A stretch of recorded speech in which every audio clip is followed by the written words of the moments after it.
Hello everyone. Jatin medical and nursing academy में आपका बहुत बहुत स्वागत है। मैं हूं आरडी चौधरी। आज अपनी ए सीरीज ऑफ ऑन्कोलॉजी की क्लास 9 है। इसके अंदर अपन बात करेंगे early detection and prevention of prostate cancer. चलो क्लास स्टार्ट करते हैं। Early detection and prevention of prostate cancer, जिसके अंदर अपन प्रोस्टेट कैंसर की बात करेंगे। प्रोस्टेट कैंसर को स्क्रीनिंग के लिए, अर्ली डिटेक्शन एंड प्रिवेंशन के लिए एक जो मेथड यूज किया जाता है, उस मेथड का नाम है DRE, डिजिटल रेक्टल एग्जामिनेशन। तो आज की जो अपनी वीडियो है वो सिर्फ DRE के ऊपर है, यानी डिजिटल रेक्टल एग्जामिनेशन के बारे में पढ़ेंगे। ये प्रोस्टेट कैंसर की प्रिवेंशन के लिए यूज होता है। Okay friends,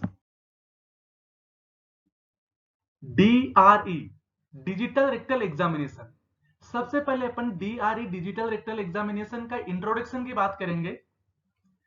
digital rectal examination is simple procedure used to examine the lower rectum and other internal organs.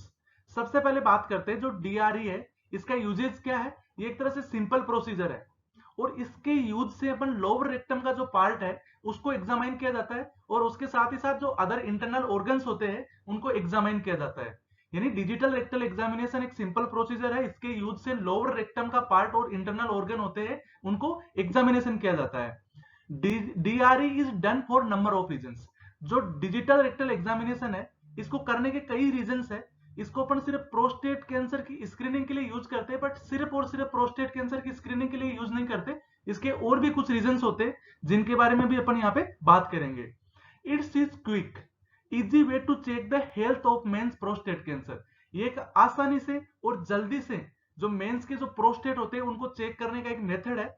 यानी जो DRE है, डिजिटल रेक्टल एग्जामिनेशन, इसके द्वारा अपन जो मेल के प्रोस्टेट होते हैं उन प्रोस्टेट को बहुत ही जल्दी चेक कर लेते हैं और एक इजी वे के द्वारा उनको चेक किया जा सकता है, यानी एग्जामाइन किया जा सकता है।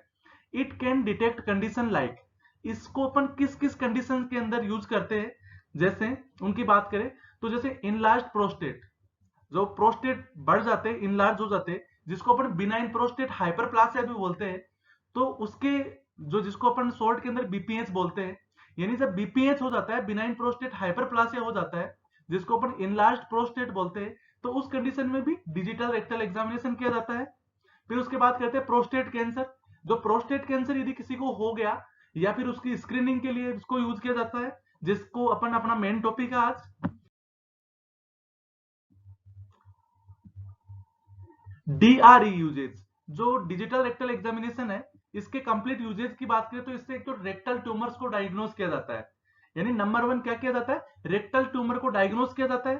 फिर अपन बात करते हैं assess size of prostate and check for tumours और इन्फेक्शन ऑफ प्रोस्टेट।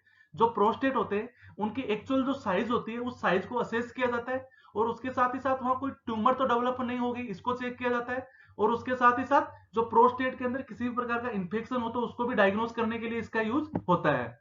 फिर बात करते हैं obtain faeces for faecal occult blood test, uses to screen for gastrointestinal bleeding और कोलोन कैंसर। इससे प्रीवियस वीडियो के अंदर अपने देखा था रेक्टल कैंसर के लिए, यानी इसके अंदर जो अपनी क्लास 7 थी जिसके अंदर देखा था फीकल ओकल्ट ब्लड टेस्ट के बारे में अपन ने पढ़ा था। जो फीकल ओकल्ट ब्लड टेस्ट है, इसका यूज कहां होता है, कोलोन कैंसर के स्क्रीनिंग के लिए। यानी कोलोन कैंसर की स्क्रीनिंग के लिए अपन FOBT, faecal occult blood test का यूज करते हैं। तो इससे जो DRE जो प्रोसीजर होता है, इस DRE के द्वारा फीकल ओकल्ट ब्लड टेस्ट करने के लिए जो सैंपल कलेक्ट करना होता है, यानी वहां से जो फीसेज होती है, यानी जो स्टूल होता है, उस स्टूल को वहां से कलेक्ट किया जाता है। DRE के द्वारा स्टूल को कलेक्ट किया जाता है और उसके बाद फीकल ओकल्ट ब्लड टेस्ट किया जाता है और उससे कोलोन कैंसर को स्क्रीनिंग की जाती है। इससे डायग्नोसिस नहीं होती है, ओनली फॉर ये स्क्रीनिंग मेथड है। जो DRE है वो भी स्क्रीनिंग मेथड है, और जो FOBT है वो भी स्क्रीनिंग मेथड है। बट जब FOBT के लिए DRE यूज होता है और उससे colon cancer diagnose sorry screening होता है, बट जो DRE है इससे अपन क्या कर सकते हैं, प्रोस्टेट कैंसर को स्क्रीनिंग कर सकते हैं। फिर अपन बात करते हैं assess function of anal sphincter in cases of fecal incontinence. यदि किसी को फीकल इनकॉन्टिनेंस है तो उस कंडीशन के अंदर एनाल स्पिनेक्टर कितना फंक्शन कर रहा है, इसको असेस करने के लिए भी DRE का यूज होता है। बट जब अपन बात करते हैं फीकल इनकॉन्टिनेंस क्या होता है, यानी जब जो स्टूल पास करने का जो कंट्रोल होता है, उसके जो एनाल स्पिनेक्टर होते हैं, यानी उसको जब पता लगना होता है कि मुझे स्टूल पास करना है, तो उसके जो स्पिनेक्टर होते हैं वो अनकंट्रोल हो जाते हैं। यानी उसको पता नहीं लगता कि स्टूल कब करना है कब नहीं करना है, ऑटोमेटिक स्टूल है वो इनकॉन्टिनेंस आ रहा है, तो उस कंडीशन में अपन फीकल इनकॉन्टिनेंस बोलते हैं उसको। और उस कंडीशन में जो एनाल स्पिनेक्टर होते हैं वो बहुत ही लूज हो जाते हैं, इस कारण से फीकल इनकॉन्टिनेंस होता है। तो जो डीआरई जो प्रोसीजर होता है, इसके द्वारा अपन फीकल इनकॉन्टिनेंस के अंदर जो एनाल स्पिनेक्टर होते हैं उनको फंक्शंस को असेस करने के लिए भी यूज करते हैं। फिर अपन बात करते हैं assess the extent of hemorrhoids. इससे जो हेमोरॉइड्स होते हैं वो कहां तक एक्सटेंड हो गए हैं उसके बारे में भी इससे असेस किया जाता है। जैसे हेमोरॉइड्स होते हैं उसको क्या बोलते हैं, स्वेलो वेन इन एनस। जो एनस होती है, एनस के अंदर जो जितनी भी वेन्स होती है वो स्वेलो हो जाती है, वो डायलेट हो जाती है, उसको अपन हेमोरॉइड्स बोलते हैं। और वो हेमोरॉइड्स है वो कहां तक एक्सटेंड हो गए हैं, यानी किस लेवल तक जा चुके हैं, इसको असेस करने के लिए भी अपन डीआरई का यूज करते हैं। फिर बात करते हैं check for causes of rectal bleeding. यदि किसी पेशेंट को रेक्टल ब्लीडिंग हो रही है तो उसका जो एक्चुअल कोज है उसको अपन डायग्नोस करने के लिए इसका यूज करते हैं। फिर बात करते हैं check the space between vagina and rectum in women. यदि फीमेल के अंदर इसकी बात करें, वुमेन के अंदर इसकी बात करें, तो जो वेजाइना और रेक्टम के बीच जो स्पेस होता है, इस स्पेस को चेक करने के लिए भी अपन डीआरई का यूज करते हैं। फिर अपन नेक्स्ट स्लाइड के अंदर बात करते हैं टेस्ट परफॉर्म प्रोसेस। जो डीआरई है इसको परफॉर्म करने की प्रोसेस क्या होती है, किस तरह से इस टेस्ट को किया जाता है, इसके बारे में अपन यहां बात करेंगे। To perform a DRE, doctor will gently inside a gloved lubricated finger into your anus. इसके अंदर पेशेंट की जो एनएस होती है उसके अंदर जो डॉक्टर होता है जो डीआरई कर रहा होता है वो ग्लव्स पहनेगा सबसे पहले तो, और ग्लव्स पहन के फिंगर है उसके ऊपर लुब्रिकेशन लगाएगा और लुब्रिकेशन लगा के फिर वहां पे इंसर्ट करेगा। यानी जब ग्लव्स पहन के और जो फिंगर्स इंसर्ट करनी होती है एनएस के अंदर, उस फिंगर्स के ऊपर लुब्रिकेट यूज करेगा जिससे किसी प्रकार की इंजरी नहीं हो, और लुब्रिकेट लगा के फिंगर को उसके अंदर एनएस के अंदर इंसर्ट करेगा। सबसे पहला तो होता है ये। इसके बाद बात करते हैं this allow them to feel for any abnormality. उसके बाद जब फिंगर्स अंदर डाल देता है उसके, तो फिंगर्स से वहां पे किसी भी प्रकार की कोई अबनॉर्मलिटी होती है तो उसको फील करने की कोशिश करेगा कि कोई अबनॉर्मलिटी उसके अंदर लग रही है, जैसे कोई ट्यूमर वगैरह या अबनॉर्मल ग्रोथ वगैरह। जैसे अपन एग्जांपल्स की बात करें, an enlarged prostate feels like a bulge behind rectum wall. जब फिंगर इंसर्ट करते हैं तो फिंगर के अंदर जो रेक्टम वाल की जो बिहाइंड जो पीछे वाली साइड होती है रेक्टम वाल की, उसके अंदर किसी भी प्रकार का बल्जिंग टाइप का वहां पे स्ट्रक्चर मिलेगी, तो वो इनलार्ज प्रोस्टेट को इंडिकेट करती है। यानी वहां पे जब अपन फिंगर डालते हैं तो फिंगर के बाद जो रेक्टम की जो बिहाइंड वाल होती है उस बिहाइंड वाली वाल के अंदर किसी प्रकार की बल्ज स्ट्रक्चर या अबनॉर्मल स्ट्रक्चर वहां पे फील होती है, तो वो इनलार्जेस्ट प्रोस्टेट को इंडिकेट करती है। फिर नंबर 2 बात करते हैं प्रोस्टेट कैंसर की बात। प्रोस्टेट कैंसर में फील लाइक बम्स, वहां पे बम्स लाइक स्ट्रक्चर फील होती है on normally smooth surface of prostate. जो प्रोस्टेट वाला जो साइड का सरफेस एरिया होता है उस सरफेस के ऊपर स्मूथ फील होता है ऐसे नॉर्मल कंडीशन में। यदि किसी को किसी भी प्रकार की अबनॉर्मलिटी नहीं है, नॉर्मल पर्सन है, तो उसके अंदर वहां का जो सरफेस होगा वो स्मूथ फील होता है। बट यदि किसी पेशेंट को प्रोस्टेट कैंसर है तो उस कंडीशन में वहां का जो सरफेस है वो बम्स लाइक दिखाई देगा, यानी वहां पे बम्स टाइप का वहां पे फीलिंग होगी, यानी उस तरह से फील होगा वहां का पार्ट। फिर अपन बात करते हैं मेन में फील पेन और the urge to urinate during examination. जब अपन इस प्रोसेस को कर रहे होते हैं उस कंडीशन के अंदर जब मेन होता है तो उसके अंदर पेन फील होता है। किस तरह का पेन फील होता है, जैसे यूरिनेट, जैसे यूरिन आ रहा है और कर नहीं रहे हो तो वहां पे जो फीलिंग्स होती है, जब ब्लडर फुल हो जाता है तब जैसी फीलिंग्स होती है उस तरह की फीलिंग्स यहाँ पे मेन के अंदर देखने को मिलेगी। This is because your doctor is applying free pressure to prostate. Because जो प्रोस्टेट होता है उस प्रोस्टेट के ऊपर फ्री प्रेशर लगता है, हल्का वहां पे प्रेशर लगाया जाता है, और उस प्रेशर के कारण से वहां पे यूरियस टू यूरिनेट टाइप का वहां पे फीलिंग्स होगी, और वहां पे थोड़ा बहुत पेन भी होता है। फिर अपन बात करते हैं a DRE is not suitable for detecting colon cancer. जो डिजिटल रेक्टल एग्जामिनेशन है वो सुटेबल नहीं है कोलोन कैंसर को वहां पे डिटेक्ट करने के लिए, क्योंकि यहाँ पे प्रोस्टेट कैंसर को डिटेक्ट किया जा सकता है बट कोलोन कैंसर को इससे डिटेक्ट नहीं किया जा सकता। But only a small portion of lower colon में बी असेस्ड ड्यूरिंग डीआरई।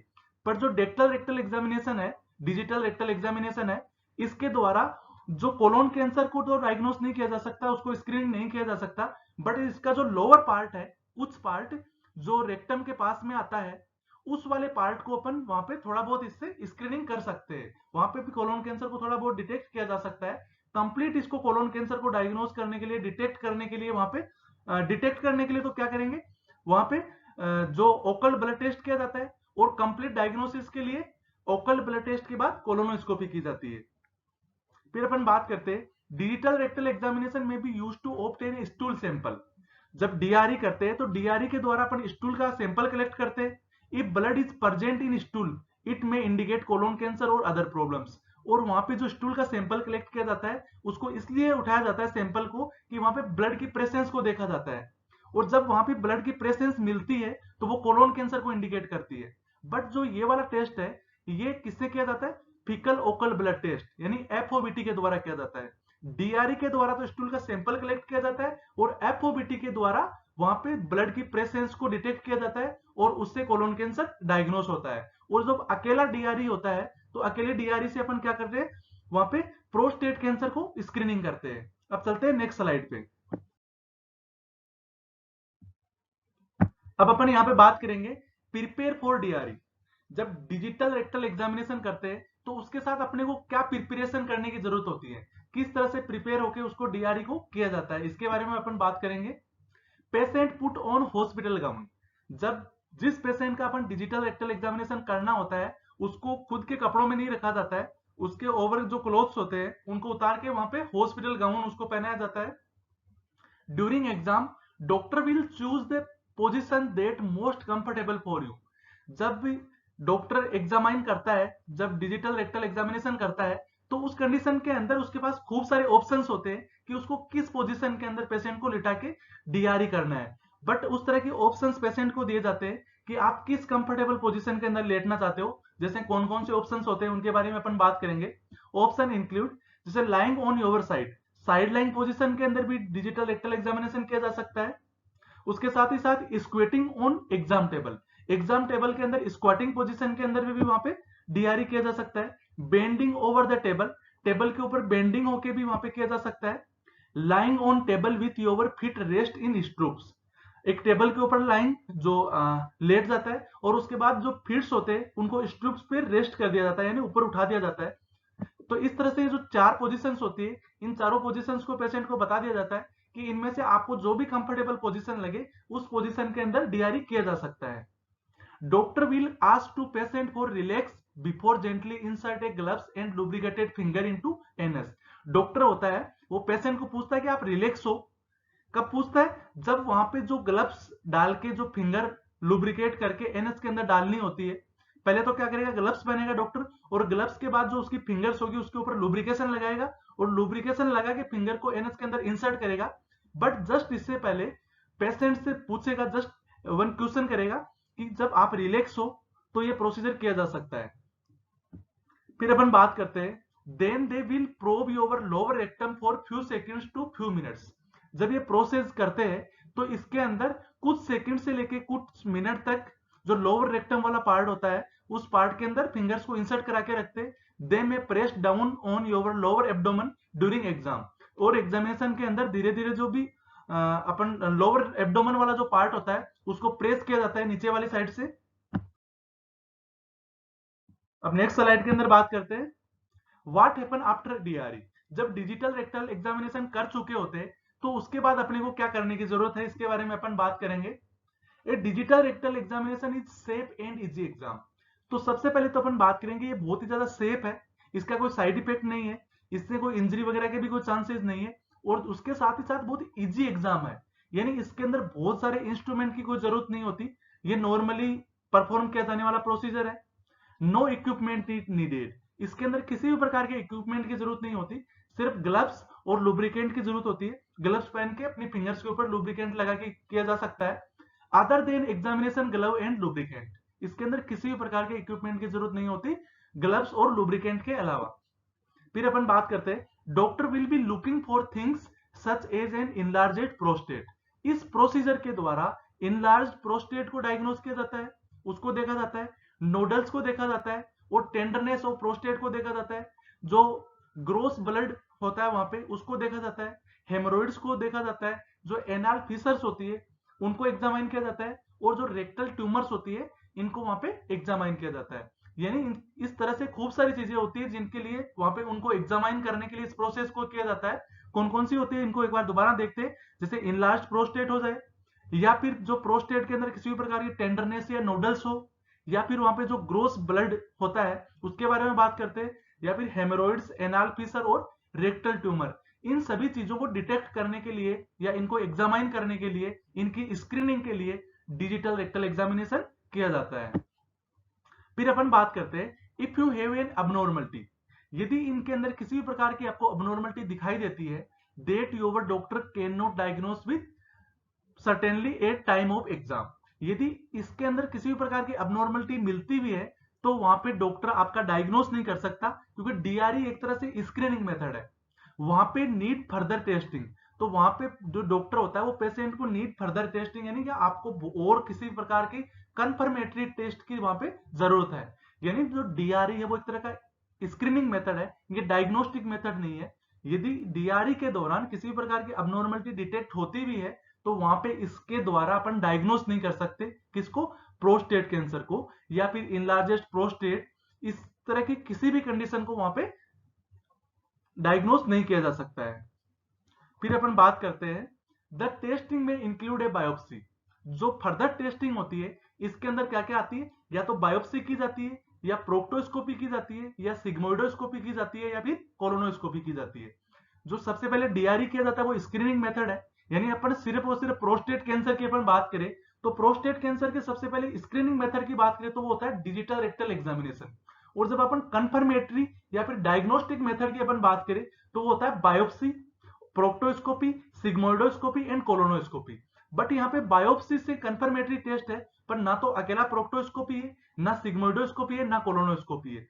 यहाँ पे जब डीआरई प्लस प्रोक्टोस्कोपी इस तरह से उसको डायग्नोस कर सकते हैं, या फिर डीआरई प्लस सिग्मोइडोस्कोपी से डायग्नोस कर सकते हैं, या फिर डीआरई प्लस कोलोनोस्कोपी से डायग्नोस कर सकते हैं, या फिर डीआरई प्लस बायोप्सी से भी डायग्नोस कर सकते हैं, या फिर अपन सिर्फ अकेली बायोप्सी से भी डायग्नोस कर सकते हैं। बट जो बायोप्सी होता है वो थोड़ा क्रिटिकल प्रोसीजर है, इसलिए अपन रेक्टल जो डिजिटल रेक्टल एग्जामिनेशन होता है वो सिंपल प्रोसीजर है, इसको इसलिए किया जाता है पहले। फिर अपन बात करते हैं if your doctor is checking for occult blood, यदि डॉक्टर वहां पे ओकल ब्लड को चेक कर रहा है, a sample will be send to lab after exam.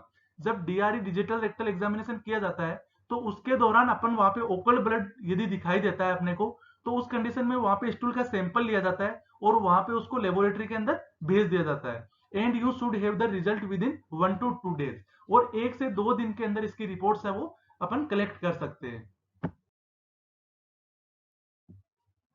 Okay friends, Jatin medical and nursing academy YouTube channel पे आप नए हो तो चैनल को सब्सक्राइब जरूर कर लीजिए और बेल आइकन को भी प्रेस कर दीजिए, जिसके कारण से हमारी आगे आने वाली जो भी वीडियोस होगी उनके नोटिफिकेशंस आपको मिल जाएंगे। और इसके साथ ही साथ आप वीडियो को लाइक जरूर करें और शेयर भी करें, और इसके साथ ही साथ कमेंट सेक्शन के अंदर जाके कमेंट करके हमें जरूर बताएं कि आपको वीडियो कैसी लगी। आप हमारे व्हाट्सएप ब्रॉडकास्टिंग सर्विस में ऐड होना चाहते हैं तो आप 9413722120, इससे आपका नाम और एड्रेस लिख के आप भेज सकते हैं। इसके बाद हम आपके ब्रॉडकास्टिंग सर्विस में आपको ऐड कर देंगे, जिससे हमारी जो भी नई वीडियोज होगी, जो भी हमारे पीडीएफ या फिर स्टडी मटेरियल जो भी हमारे पास होगा वो आपको अवेलेबल करवाना चाहेंगे तो व्हाट्सएप ब्रॉडकास्टिंग सर्विस के द्वारा आपको वो मिल जाएगा।